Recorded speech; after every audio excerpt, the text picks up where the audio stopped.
Jessica ছিলেন একজন অভিজ্ঞ সামুদ্রিক প্রাণী প্রশিক্ষক।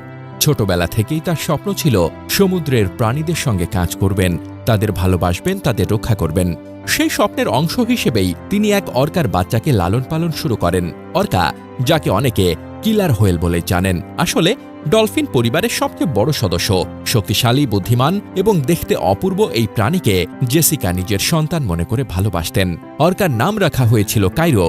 ছোটবেলায় সমুদ্র থেকে ধরে এনে তাকে একটি মেরিন পার্কে রাখা হয়। জেসিকার দায়িত্ব ছিল খাবার দেওয়া, কৌশল শেখানো এবং শোতে অংশ নেওয়ার জন্য প্রশিক্ষণ দেওয়া।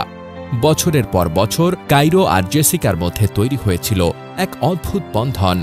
জেসিকার ডাক শোনা মাত্র কাইরো পানির উপরে উঠে আসত। শো চলাকালে দর্শকদের সামনে তারা একসঙ্গে লাফাতো, খেলত, কৌশল দেখাত। খাবার খাওয়ানো থেকে শুরু করে অসুস্থ হলে যত্ন নেওয়া সবই করতেন জেসিকা। বাহ্যিকভাবে মনে হতো এটি মানুষ ও বন্যপ্রাণীর বন্ধুত্বের এক অনন্য উদাহরণ। তবে 2025 সালের এক বিকেলে স্বাভাবিক রুটিন অনুযায়ী জেসিকা ও কাইরো শো ছিল। শো শুরু হওয়ার আগে ট্রেনিং সেশনে জেসিকা পানির ট্যাঙ্কে নামেন। প্রথম দিকে সব কিছু স্বাভাবিক থাকলেও কিছুক্ষণের মধ্যেই কাইরোর আচরণ বদলে যায়। সে বারবার ট্যাঙ্কের চারপাশে ঘুরছিল, স্বাভাবিক সিগন্যাল উপেক্ষা করছিল, পানির নিচে লুকিয়ে থাকছিল এবং হঠাৎ উঠে আসছিল। হঠাৎ করেই কাইরো বজ্র গতিতে জেসিকার দিকে ধেয়ে আসে। মুহূর্তের মধ্যে তার বাহু কামড়ে ধরে পানির নিচে টেনে নিয়ে যায়। দর্শকরা প্রথমে ভাবেন এটি হয়তো শোয়ের অংশ, কিন্তু কয়েক সেকেন্ডের মধ্যেই পরিস্থিতি নিয়ন্ত্রণের বাইরে চলে যায়। ট্যাঙ্কের নীল জল রক্তে লাল হয়ে যায়। প্রশিক্ষক দলের একাধিক সদস্য চেষ্টা করেও জেসিকাকে কায়রোর কবল থেকে ছাড়াতে পারেননি। কয়েক মিনিটের মধ্যেই সবকিছু শেষ হয়ে যায়। বিশেষজ্ঞদের মতে অর্কার আক্রমণাত্মক আচরণের পেছনে কয়েকটি সম্ভাব্য কারণ থাকতে পারে। বন্দি জীবনের মানসিক চাপ। বন্য অর্কা দিনে শত শত কিলোমিটার সাঁতার কাটে, কিন্তু ট্যাঙ্কে তারা সীমিত জায়গায় বন্দী থাকে। সামাজিক বিচ্ছিন্নতা। অর্কা স্বাভাবিকভাবে দলে বাস করে, কিন্তু বন্দী অবস্থায় তাদের অনেক সময় একা রাখা হয় বা জোর করে অন্য অর্কার সঙ্গে রাখা হয়। প্রাকৃতিক শিকার প্রবৃত্তির দমন। শিকারের সুযোগ না থাকায় হঠাৎ সেই প্রবৃত্তি সক্রিয় হয়ে যেতে পারে।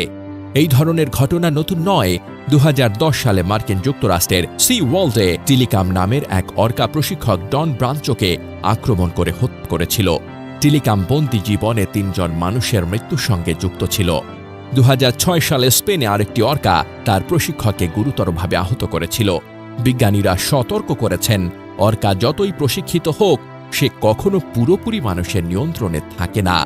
পার্কের কর্মীদের দাবি, ঘটনার পর কয়েকদিন কায়রো পানির উপরিভাগে সে ধীরে ধীরে ঘুরে বেড়াত।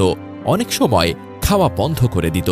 কেউ কেউ মনে করেন সে হয়তো তার প্রিয় শিক্ষককে খুঁজছিল, আবার কেউ বলেন এটি তার প্রাকৃতিক আচরণের অংশ মাত্র, অনুশোচনা নয়। জেসিকার মৃত্যু আমাদের চোখে আঙুল দিয়ে দেখিয়ে দিল, বন্য প্রাণীকে বন্দী করে বিনোদনের জন্য ব্যবহার করা অমানবিক। প্রশিক্ষণের মাধ্যমে তাদের সহজাত প্রবৃত্তি পুরোপুরি নিয়ন্ত্রণ করা যায় না। মানুষের ভালোবাসা থাকলেই বন্যতার প্রকৃতি বদলায় না। অর্কা হোক বা অন্য কোনো বন্য প্রাণী, তাদের প্রকৃত স্থান হল মুক্ত সমুদ্র, প্রাকৃতিক পরিবেশ।